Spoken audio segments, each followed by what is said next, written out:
મહેસાણા જિલ્લાના મેવડ ગામ નજીક અમદાવાદ પાલનપુર હાઈવે પર એસએમસી દ્વારા દારૂબંધી કાયદા હેઠળ મોટી કાર્યવાહી હાથ ધરવામાં આવી હતી. રેડ દરમિયાન પોલીસને ટ્રકમાં સંતાડીને લવાતો વિદેશી દારૂનો જથ્થો મળી આવ્યો હતો.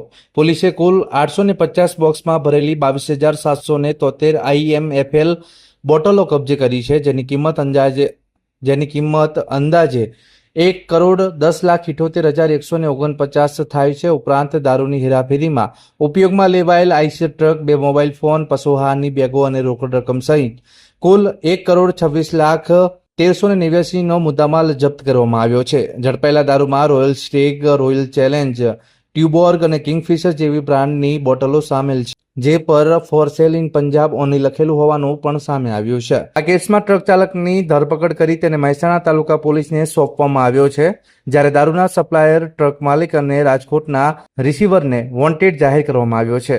એસએમસીના પીએસઆઈ વીકે રાઠોડના માર્ગદર્શન હેઠળ આ સફળ કાર્યવાહી હાથ ધરવામાં આવી હતી. દારૂનો જથ્થો ગુજરાતમાં ક્યાં પહોંચાડવાનો હતો અને તેની પાછળનું સમગ્ર નેટવર્ક શું છે તેની દિશામાં વધુ તપાસ હાલ ચાલી રહી છે.